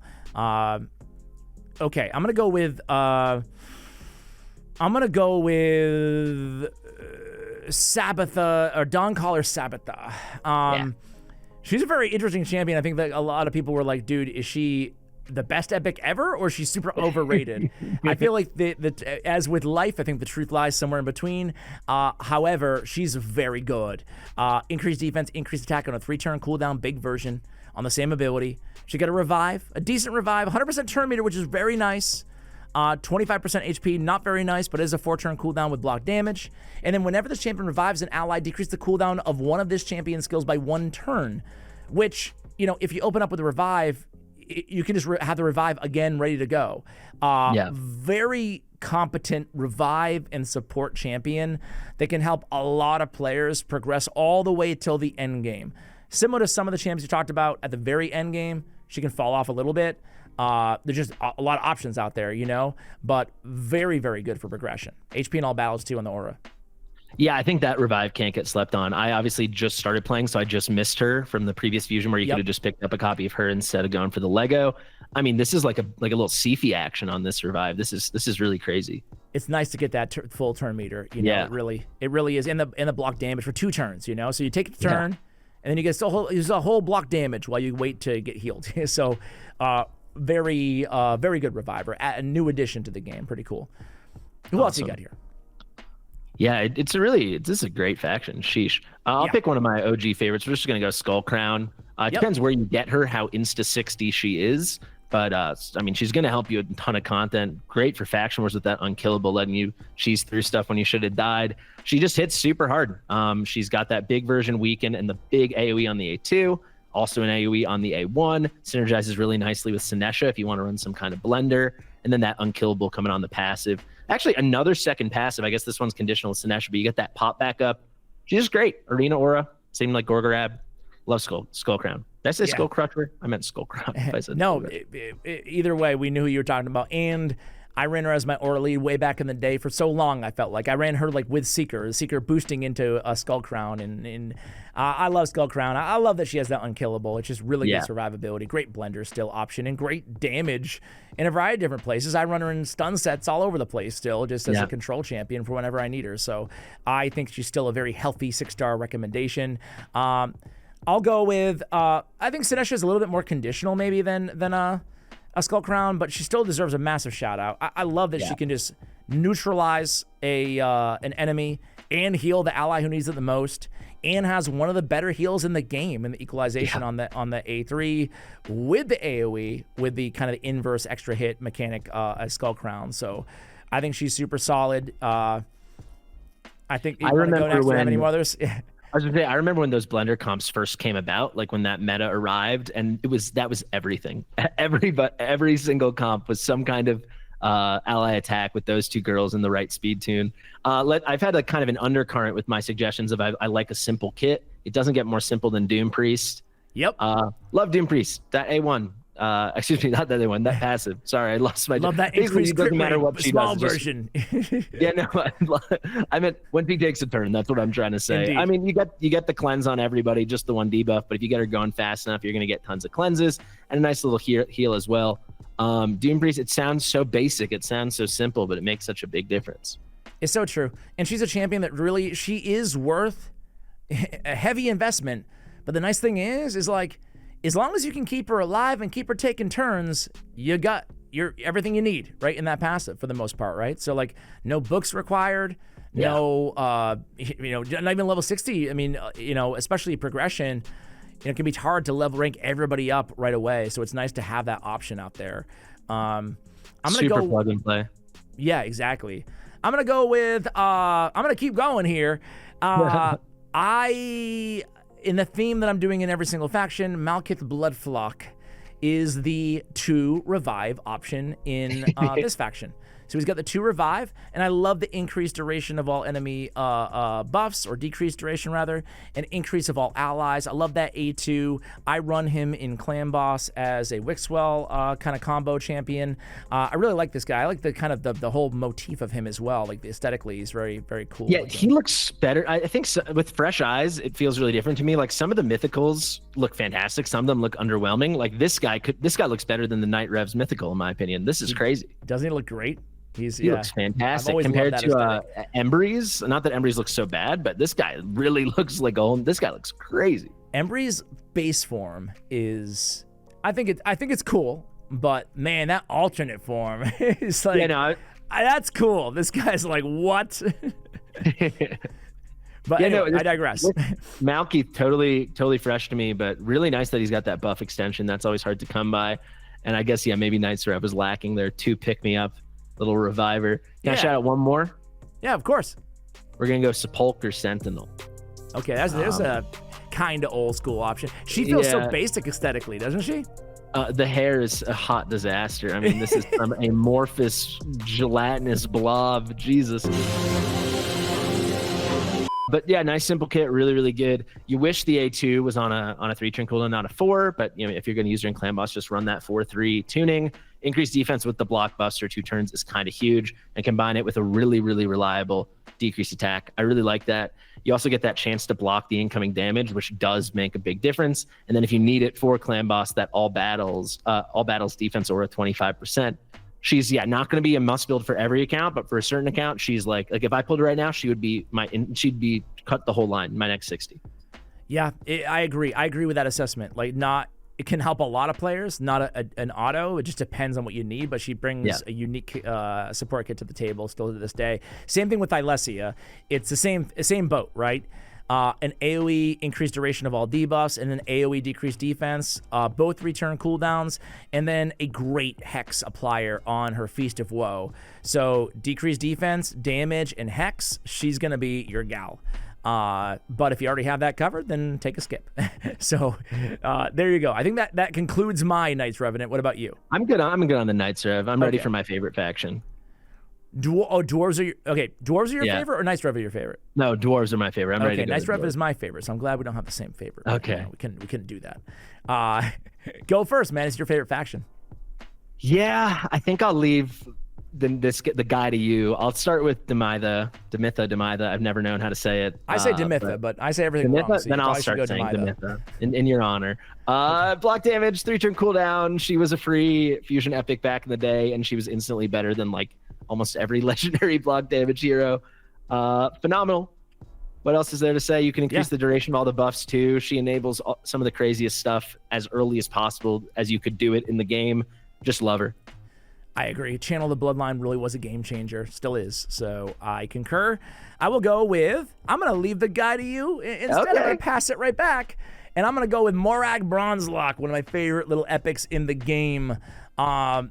Any ally attack is better than no ally attack, and a 2 random ally attack is fantastic. I love it. I love having ally attacks, even I'm repeating what I just said, but even the 2 is great in situations where you want to get the Fire Knight shield down, or you want to, apply more badass A1 debuffs for other allies. So I love it.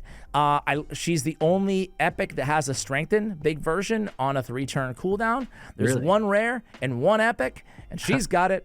Hard-hitting AoE. She's a defense-based nuker. She's ignoring shields with her A1, and she's counterattacking with a hard-hitting A1 every time an ally under the strengthen place it gets hit. She's just busted. So much damage, so much utility, so special. So Morag is definitely maybe not the most powerful, epic in the Dwarves, but she's my fave. She's awesome. I've got her waiting with my player points. It's been a real test of my patience to not claim her. I'm trying to wait for the next Fusions champ chase, but we'll see if I can actually make it. Oh, nice. Good for you to have the discipline. Yeah. Yeah. She's I can't wait to try her out. I've heard so much about how hard she can hit, and the rest of the kit works super well. I love the constant counterattack she can do. So really, really, this is how I like my dwarves. A big problem I have in Watcher of Realms is they did our dwarves dirty. Raid did not do that. Raid has some amazing dwarves. I'm gonna pass it back to you though. You've got yeah. Anyway. Yeah. Oh my! Don't say Azor. Come on. Let's happy thoughts. Right. All right. Who you want? Yeah, I'm gonna keep passing the guy to you. I'm gonna pick a different guy. I'm gonna go for a long time most wanted on like one of my first accounts, Runekeeper Dazdirk.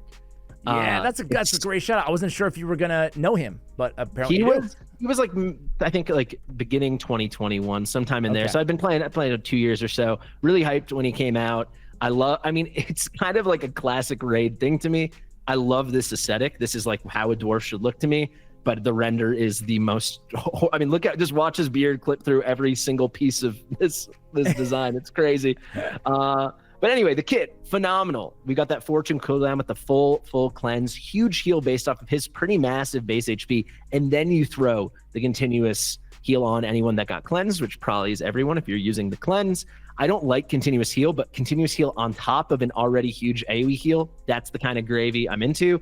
And then this A2, you got a bigger turn meter fill than we usually expect, coming with the increased attack. I think the only one I can think of for epics that's better than this is Seeker, but Seeker also doesn't have that crazy A3. Then on top of that, I think we both really like Leech, so why not throw some Leech out there? I really like Dazdirk. I've always wanted to pull him. I've never had him on any account. I concur with everything you said, except for I like continuous heal. But everything else, I also agree. And he's so tanky. He's pretty fast. He's just got so much. He's been criminally underrated for so long. But he's just great now. I totally agree. You know my issue with the continuous heal. It's like the cash for gold commercials. It's like I want my heals and I want them now. Fair enough. But I just always found that like continuous heals ends up feeling so much more than 15%. You know, like I feel like they definitely add up. But I digress. I'm going to go Geomancer, man. I'm just going to take the guy. Yeah. If there's any epic out there that anybody's going to actually like no-brainer summon them and have no question anywhere in their hearts or their souls, should I invest? Geomancer is the guy, right? I think he's still probably just the best epic champion in the game. Yeah. I'm not going to overcomplicate it. He's got an AoE. He's got decreased defense. He's got a great A2, stealing buffs if they're under a burn, removing buffs otherwise. He's got the 3-turn big version weaken on a 3-turn cooldown, the 3-turn burn on a 3-turn cooldown, and all that reflect damage makes him the quintessential boss killer in all of Raid Shadow Legends. You can use him anywhere from like 3/4 of the Doom Tower bosses to Iron Twins to, Hydra progression especially, and everywhere in between. This guy is just going to be a DPS monster for you. What else is there to say?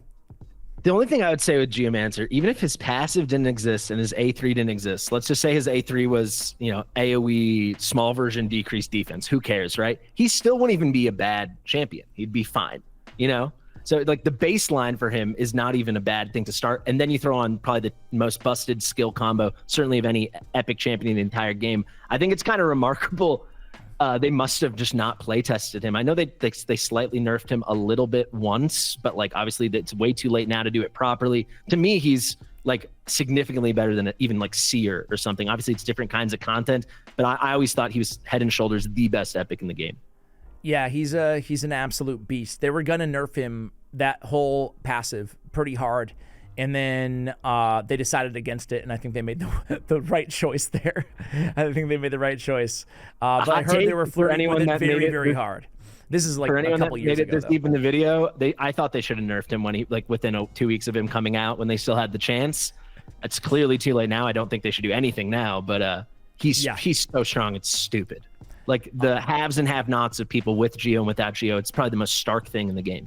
Indeed. Yeah, for sure. Any new players who ever pull a Geo, when they don't know that they just pull the Geo and they're just like, is this guy good? I'm like, yeah, that guy's good. All right. Any others here in the Dwarves? I think those are the 1,000,000% no doubters. But if I could throw Rugnor out there, kind of fits into the theme of like a Sepulchre Sentinel. It depends on the account.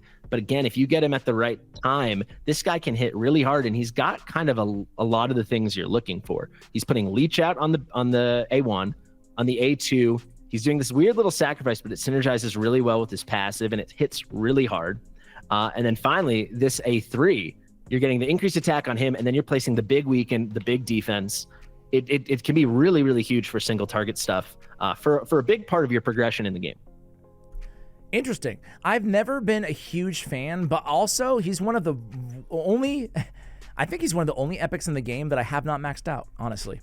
So he was a fusion fodder guy way back, and I built him right away, and he went right onto my clan boss team, and he really impressed me. Can I say one thing? Sorry, I'm wrong about the A2. I always feel like the A2 hits hard because he fills himself up and he goes right into the A3. It's like almost like an extra turn move. He actually doesn't hit with the A2. That's my mistake. I was like looking at it, I'm like, wait a sec. But either way, though, I've always thought he looked badass, man. Like he's a really cool I like the black and gold, man. My shoutouts would be, there's a lot of them, honestly, so I won't name them all, but like you can get utility out of, I guess I will name them all. You can get utility out of Grizzled Jarl, out of Flyja, great damage, great support in Grizzled Jarl. You have in debuffs. Melga is the 2 revive option in Dwarves. Yeah. You have Fobdor. Not great, but he has an AoE decreased defense for faction wars, areas like that, restrictive content. Rear guard still can give you some support. So like a lot of considerations, and Gala Longbraid's really one of the best, most competent single target damage dealers. Very one-dimensional, but can be a menace in the arena. So there's a few. I just want to give a very quick shout to Cornelia, just because very unique and can help you do some cheesy fun stuff. You certainly can. Okay.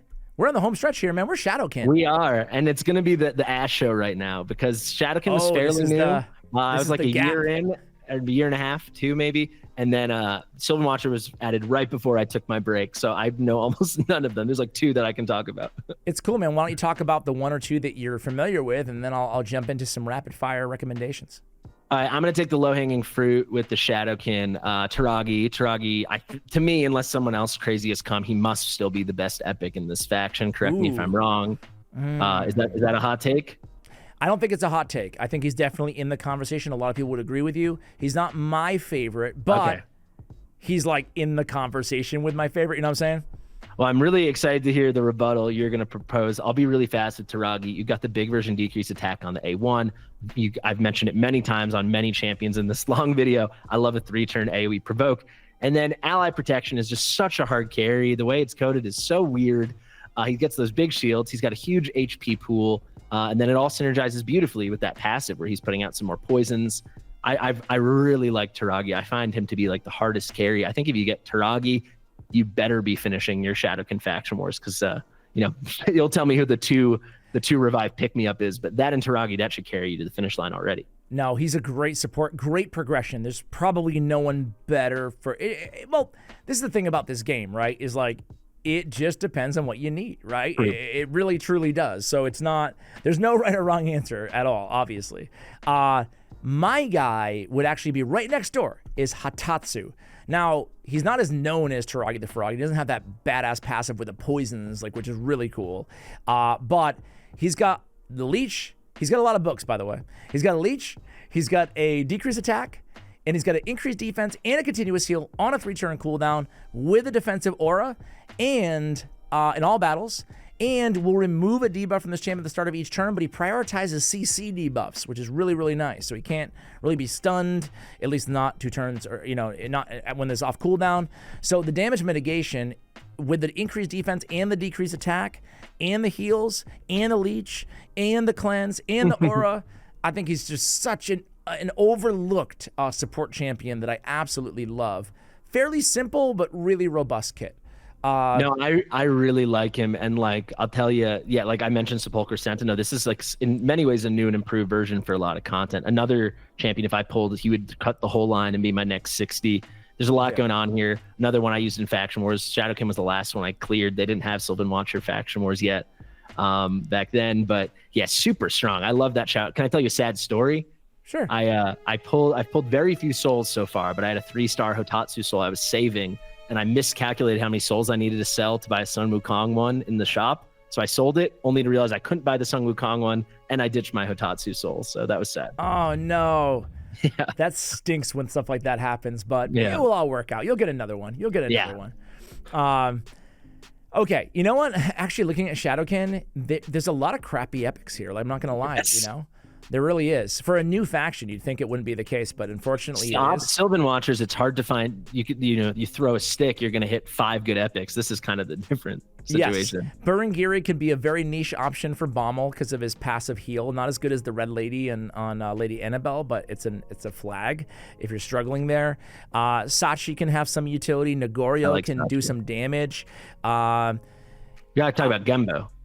Yep, I'm getting there. But, sorry. Kinagashi is it's not the dual revive, but it's the only epic revive or only active skill revive. Recall from the death. So she has a very, very mini ally attack on the A2 as well. But hey, why don't you go with the blue man, Genbo? Yeah, so the only ones, so we did Hiragi and Hadatsu. The only one I had on my list that was potentially a must build right away, but again, it depends on the account, so a little more conditional, is going to be Genbo. He just hits super, super hard. He can ignore a lot of nice stuff. He's got that extra turn. Just works really well for especially PvP content. If you need the DPS, he's going to give you the DPS. I agree. You know, like I used to love Genbo, and then I kind of fell away from him a little bit, and now I'm back on the Genbo bandwagon because I just love it's like such a little niche add-on. We all know like the self-buffing with the extra turn, which is really nice. The fact that he'll ignore unkillable, which is really handy. Immune to decrease attack, which is fantastic. But I just love the fact that he has a 100% chance to decrease the duration of all buffs that can't be resisted on crits. Yes. And avoid affinity. Like, it's just such a nice little addition. So I agree with you on Genbo. My only other mention here is Aboro. Aboro is a great option for kind of an ally attack or paired with Lady Mikage kind of in the late game when you get her, because she'll join in on all Lady Mikage's A1 attacks, and she'll go in with the AoE, will attack all enemies instead of the targets under 4 or more debuffs. In situations like Hydra, she can deal a lot of damage. Very situational damage dealer, but she's no Whisper per se, but in Hydra specifically on ally attack, she can really stack up some serious damage with that A1. I mean, God, dude, I think the only one I would say is Taya. And you're gonna get Taya from secret rooms in Doom Tower normal. And if you don't have an activator for dragons specifically, she's worth an investment. She'll go in with the A3 Blood Boil. She actually places poisons, 3 of them on the A2, and then she has a 100% chance of instantly activating poisons and HP burns on a 3-turn cooldown on Blood Boil. So again, a bit of a niche pick. If you need it, she'll help you out there. Yeah, can I ask you one quick question? You talked about how Kingashi was the only active reviver. Is the other one when Sachi gets those kills? Is that? Yeah. Yep. Okay. Cool. It's Sachi's false death passive. Yeah, I was a big Sachi fan. She was like when they first introduced Shadowkin, she's the first one I pulled. So I was like, okay, I'm just gonna max her, and she's kind of fun. I mean, she's cool. She's really solid too. I almost gave her like a shout out, so I guess we're doing it right now. But she's definitely a compelling option there. All right. Last faction, man. Sylvan Watchers. Okay, so how about I do the one who I really want, and then you'll tell me all the 8 other ones that I need to look forward to. Okay. Okay, Ruella is like very, very, very high on my list. She's the speedster of all speedsters. 112 on an epic is lunacy. She's got that triple hitter here. She can still steal some turn meters, so you get that control. Then on the A2, another triple hitter. You're getting all these huge debuffs that we both like so much. And then finally, a big turn meter fill for everybody with increased crit rate. Synergizes pretty well as as you're progressing. If you want to use that aura, she's the kind of champion. If I got right now, I can just imagine how she could elevate me in a lot of different places where I'm lacking the accuracy, or certainly I need more hits. I need better single target debuffs. I think she's awesome. I agree. She's a great. I mean, Sylvan Watchers, unlike Shadowkin, they're chock full of great options here, right? Like they did it right on Sylvan Watchers, and she is a fantastic single target kind of debuffer and damage dealer. God, man. Okay, so do you have any others? Do you have any epics? The only one, just literally looking at it, the only one I even know is Orn. He was some kind of fusion fodder because I know I saved him, and I know I was able to solo some stuff with him. I always found him clunky, but he worked. I think it'd be a pretty specific account. You would instantly 6-star him. But if you need someone to solo carry while you put some food around him, he will work. I agree. No, he's definitely a if you need it, go for it type champion. But I agree, man. He's a good poison and poison activator. And tanky, to your point. Man, I don't even know where to start here because there's so many good ones. But Pan the Bowhorn is my second favorite epic nuker. Next to Dirindil. I love this dude, but he's just damage. He's just damage. You're not getting... I mean, I guess he does have some control in the True Fear on the A3, but he is just such a surprising damage dealer, which is really fun. Not an auto max, but if you're looking to have some fun, looking for a lot of damage from the God of Nature, check out Pan the Bowhorn. Mistrider Dathi is probably considered to be the best, just all around in terms of just... Actually, it's so hard to say best, but one of, if not the... He's insane. You'll love his kit, man. He's got all these extra turn chances on all of his abilities, right? He has a conditional extra turn on his A2 and AoE decreased defense that does a lot of damage and the debuff. He has an extra turn built into the A3 with the increased accuracy, increased attack, helping to lower the threshold of those stats that you need. And he's got the removing buffs from targets and the more extra turn on the A1. It's a great combination of all these cycling turns, a lot of damage, self-buffing. He's a great option. He seems like a nightmare for defenses in like any PvP content because it just, he get one stroke of luck and he throws everything off for you. He's really fun to play with.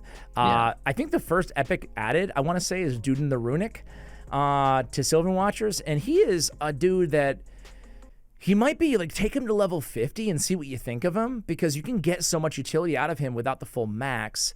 The taunt, the strength, and the counterattack. I want to draw your attention to the counterattack specifically because he puts a counterattack on himself for 2 turns on a 3-turn cooldown. But he has this great A1. It's kind of like Doom Priest-esque. A 60% chance of removing a random debuff from all allies. So he's got that cleanse on his A1 parlayed with the counterattack. Very nice option, along with the shield and the increased duration of buffs. And the taunt, which is pretty cool. Maybe not an auto max, but Cryodin, the blue. I think this dude's an auto max, man. He's going to help you out, if not, well, basically anywhere. He's got the increased speed, the turn meter fill. I guess the quintessential apothecary A2, right? Yeah. And then he's got the AoE freeze. This is the guy that I was thinking of when I was thinking about Luria power creep in epics. It's an AoE × 2, 3-turn cooldown. 65% chance on each hit to land the freeze. Very nasty. And then the triple hitter freeze, 35% chance on the A1. This guy is all about the freeze, and he's got turn meter fill for each freeze placed on his passive. Just a really cool kit. Very powerful champion. That's a tough power creep pill to swallow, that A2. It's literally just Luria, but 10% less, but a double hitter, and on 1 less cooldown. It's just like, oh, so better. Just like strictly binary. Then he just brings the busted A3 to the table too. Why not? He just really cool champion. We mentioned Ruella, Kellen, Cormac, meh. I guess Diana, Gloompiercer. She's also part of a recent fusion. And I love the ally attackers, man. She got teams up with 2 allies on the A2, 3-turn ally attack, which is very nice. It's a really cool... She has a decreased defense on her A1. If the target's under a decreased defense, all the attacks will ignore 20% of the target's defense. Wow. Really cool. And very unique for an epic to have a skill like this. Well, the most unique. No one else has it. It's cool to see her. She's enabling the ignore defense on the others as well. Yes, exactly. Anybody who comes in. So think of like a Fenax on the team. Now he's ignoring 20% defense on his A1. This is and your Fenax is wearing Savage. Indeed. And she's got a pretty nice hard-hitting A3 as well on a 3-turn cooldown. So if you're looking for an ally attacker, look no further. She's a great option. I put her still maybe a notch below Ferric and the Fat, personally, but still unique enough and really cool. I think she's deserving of the Void Epic title, which we can't say about every champion nowadays. I guess my last 2 shout-outs will be White Dryad Naya, very unique champion.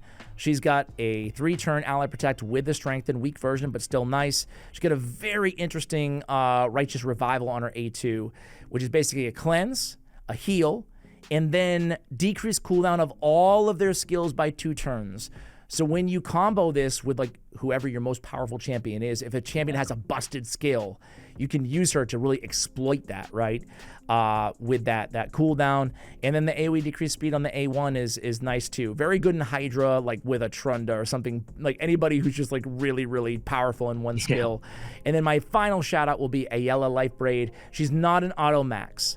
But she's very interesting. She's an instant turn chance whenever an ally or this champion uses an active skill on a rhythmic flow. It's on a 1-turn cooldown, but it's kind of cool.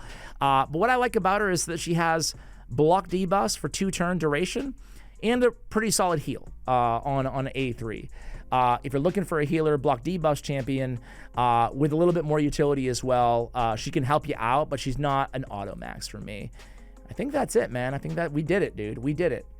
Yeah, what a marathon! Especially, I enjoyed the end. I learned a lot about, frankly, a bunch of champions I've never even seen before. So pretty dang cool. Absolutely, man. I'm excited to go talk some Legos or something on your channel. I'm not sure what we're going to talk about yet, but we'll have the link to that video either way, and you can join. You can continue the 2-hour conversation here on Fastidious's Raid channel. Any final words on your end, man? No, thank you so much for having me, and thank you for being part of the facilitating of my return to Raid behind the scenes. So it's been very cool. Super excited to have you covering Raid, man. Seriously, like really. Thanks. Really cool to have you back in the community. So guys, check out Fastidious' channel. I'll have a download link. You guys can support him as well in the description of this video, and continue the fun over on Fasty's channel. Thank you for watching till the end. Thank you for my lovely editor for editing a 2-hour video here. Really appreciate it. And as always, take care, guys.